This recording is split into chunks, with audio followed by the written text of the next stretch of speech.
டேஸ்டியான நெய் மைசூர் பாக் எப்படி பண்றது அப்படின்னு பார்ப்போமா? அதுக்கு ஒரு பேன்ல 1/2 கப் அளவுக்கு ஆயில் ஆட் பண்ணிக்கோங்க. 1 கப் அளவுக்கு கீ ஆட் பண்ணிட்டு ஸ்டவ்ல வச்சு லைட்டா மெல்ட் பண்ணி எடுத்துக்கோங்க. இப்போ ஒரு பேன்ல 1/4 கப் அளவுக்கு கடலை மாவு எடுத்துட்டு ஒரு 5 to 6 மினிட்ஸ் நல்லா ரோஸ்ட் பண்ணி எடுத்துக்கோங்க. இப்போ ஒரு பவுல்ல 3/4 கப் அளவுக்கு மில்க் பவுடர் ஆட் பண்ணிக்கோங்க. இப்போ ரோஸ்ட் பண்ண கடலை மாவை இதுல ஆட் பண்ணி நல்லா ஃபில்டர் பண்ணி எடுத்துக்கோங்க. மெல்ட் பண்ணி வச்சிருந்த கீயை 3/4 கப் எடுத்து இந்த பவுடர்ல கொஞ்சம் கொஞ்சமா ஆட் பண்ணி நல்லா மிக்ஸ் பண்ணுங்க. லம்ஸ் எதுவும் இல்லாம இந்த மாதிரி ஃப்ளோயி கன்சிஸ்டன்சிக்கு ரெடி பண்ணி எடுத்துக்கோங்க.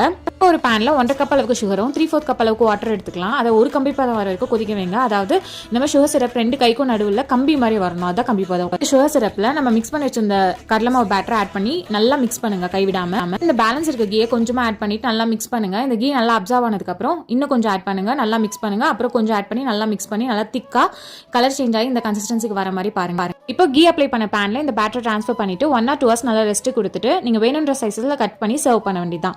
நம்ம நெய் மைசூர் பாக் ரெடி. இதை நீங்களும் ட்ரை பண்ணி பார்த்துட்டு எப்படி வந்ததுன்னு சொல்லுங்க.